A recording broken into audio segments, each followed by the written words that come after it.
Hello दोस्तों, आप लोग कैसे हो? उम्मीद होगा कि आप लोग अच्छे होंगे। जहाँ भी होंगे अच्छे होंगे। चाहे दूर से देखिए हमारे वीडियो, दिल्ली से, बम्बे से, बिहार से, झारखंड से, कहीं से भी देख रहे हैं हमारे वीडियो को, आप अपने दोस्तों में शेयर करते रहिए और सब्सक्राइब जरूर दे कीजिए। और हमारे वीडियो के हल्का भी स्किप करके नहीं देखिएगा। अक्सर स्टडी सेंटर है, इसे सब्सक्राइब कीजिए, अपने दोस्तों में शेयर कीजिए। स्किप करके नहीं देखिएगा, एकदम लगातार देखिएगा, तब जाकर आपको समझ में आएगा। इससे पहले हम जो वीडियो शूट किए हैं, बनाए हैं यूट्यूब पर, आपका लॉसा सिखाए हैं। आज वीडियो हम स्टार्ट करेंगे, मशक के बारे में समझाएंगे और मशक के बारे में आप पढ़ेंगे। तो चलिए वीडियो स्टार्ट करते हैं और मशक देखते हैं कि मशक आखिर क्या है, कैसे आपको समझ में आए। हम अपने वीडियो के माध्यम से आपको समझाने की कोशिश कर रहे हैं।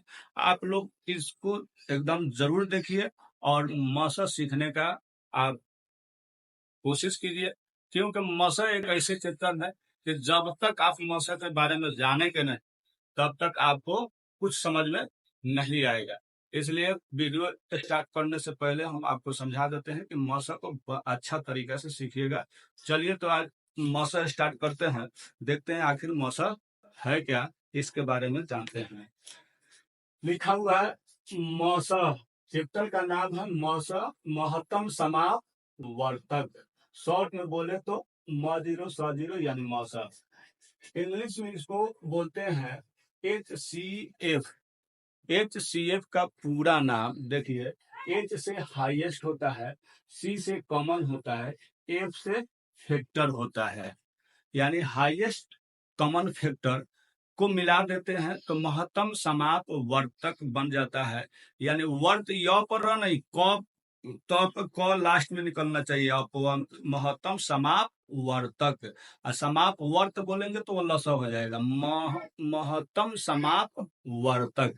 तो चलिए इसको देखते हैं कि महत्तम समाप्त वर्तक आखिर है क्या। कोई पूछेगा आपसे कि महत्तम समाप्त वर्तक क्या है, तो इसके लिए आप देखिए, दो या दो से, उत्तर सुनेंगे, दो या दो से अधिक संख्या का मसा वह बड़ी से बड़ी संख्या होती है जो दी गई प्रत्येक संख्या को, दी गई यानी जो सवाल में संख्या दिए रहे लोग, उसको प्रत्येक संख्या को पूर्णतः विभाजित कर दे।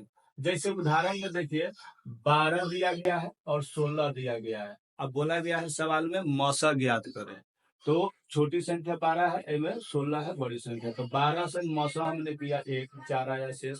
इस शेष में जो है हम 12 ले आकर इधर लगाएंगे, 4 तिहाई 12 हो जाएंगे।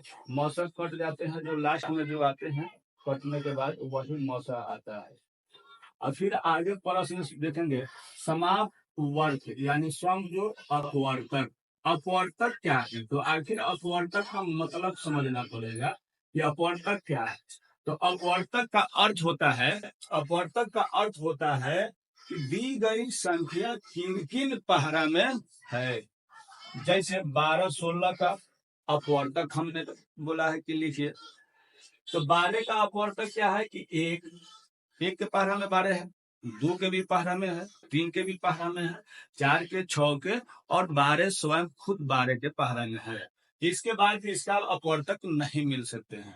उसी प्रकार 16 का अपवर्तक, 1 के पहरा में है 16, 2 के भी पहरा में है, 4 के भी पहरा में है, 8 के भी है, 16 के भी पहरा में है। तो ये 16 का अपवर्तक हो गया। अब नोट आप याद रखिएगा, नोट नंबर 1। नोट नंबर 1 क्या बोलता है कि किसी संख्या के प्रथम या छोटी अपवर्तक 1 होता है। ये कम याद रखिएगा, कोई भी आदमी पूछ देता है, बड़े बड़े कंपटीशन में पूछते हैं, तो इसलिए इसको याद रखिएगा कि कोई भी संख्या हो, दुनिया का कोई भी संख्या आपको दे दिया जाए, अब पूछा जाए कि पहला या छोटी अपवर्तक क्या है, तो कहिएगा कि 1 होता है आंसर। दूसरा नोट याद रखिएगा, किसी संख्या का बड़े अपवर्तक या अंतिम अपवर्तक स्वयं संख्या दी गई संख्या होगा। अब कोई पूछेगा कि बताइए 16 के अंतिम अपवर्तक क्या है, तो स्वयं 16 है। अब प्रथम अपवर्तक क्या है, तो 1 है। ये याद रखिएगा। किसी तीसरा नोट देंगे, किसी संख्या के अपवर्तक निश्चित होती है।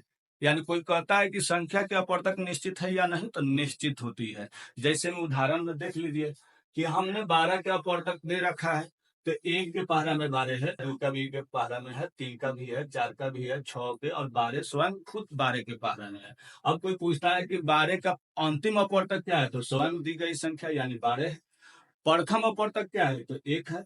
देख लीजिए, इसी प्रकार कोई भी आदमी आपसे क्वेश्चन करेगा, कोई दे देगा, कह देगा 20 का अंतिम अपवर्तक क्या है, तो स्वयं 20 है। कोई कहता है कि 20 का अपवर्तक बताइए प्रथम, तो 1 होता है। कौन संख्या को आपको दे दे, प्रथम बोले तो 1, अंतिम बोले तो जो संख्या पूछे वही अपवर्तक हो जाता है। काहे कि अपवर्तक का अर्थ ही होता है कि अपवर्तक का मतलब और अर्थ ही होता है पहरा, वो किन किन पहरा में वो संख्या है। अपवर्तक अर्थ क्या होता है कि किन किन पहरा में वह संख्या है। आगे देखिए वीडियो, और जिसको आगे देखते हैं,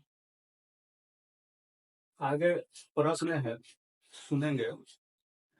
दिया है कि मौसक कितने तरीके से निकालते हैं, तो याद रखिएगा मौसक 3 तरीके से निकाल सकते हैं। पहला तरीका होता है भाग विधि से, दूसरा तरीका नियम होता है अभाज्य गुणनखंड विधि से, तीसरा होता है अपवर्तक विधि से।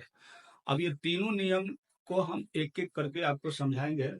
देखिए मौसक के कितने नियम है, तो 3। कितना दिया गया है, 3। पहला नियम है भाग विधि से, दूसरा नियम है अभाज्य गुणनखंड विधि से, तीसरा है अपवर्तक विधि से।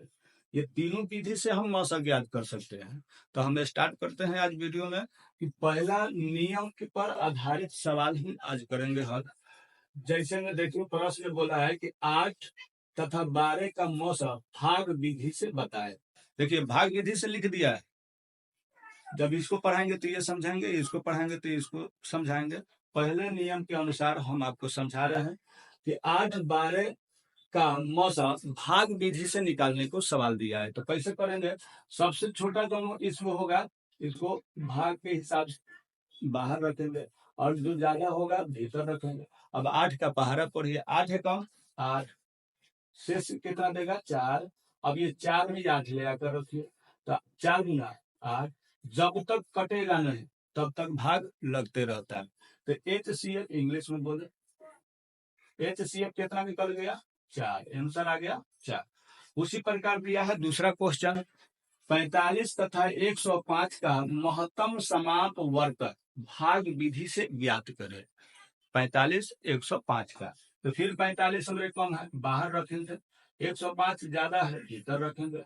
45 गुना 90, 45 गुना 90, घटाइए 5 10 15, फिर यहाँ 45 आकर लगेंगे।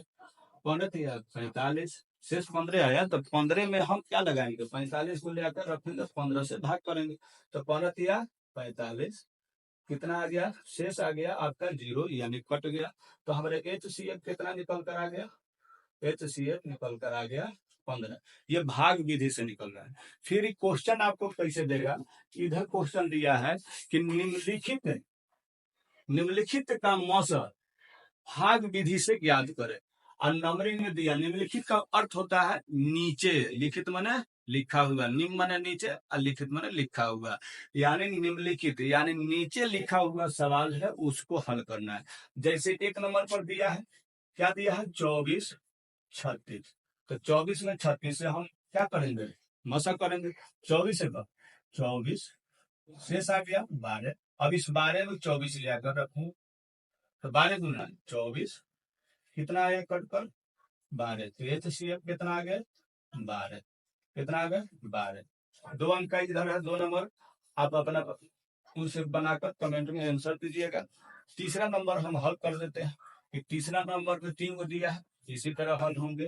देखिए कैसे हल होते हैं क्वेश्चन। तीसरा नंबर में हम देखेंगे इसका आंसर बना के, 2 नंबर वाला तो आप कमेंट में बनाएंगे आंसर आप लोग, और इसका आंसर दीजिएगा ताकि हमको भी समझ में आए कि आप सीख रहे हैं। 2 नंबर का क्वेश्चन है 18 और 56 का मौसम निकालना है भाग विधि से। तीसरा नंबर 3 में संख्या में दिया है, तीनों को बनाते हैं तो कैसे होगा। इसमें सबसे पहले देखेंगे कौन संख्या कौन है, 36 है, तो 36 में हम भाग करेंगे 54 में, ओकरा से ज्यादा में 36 से कम 36, 14 6 8,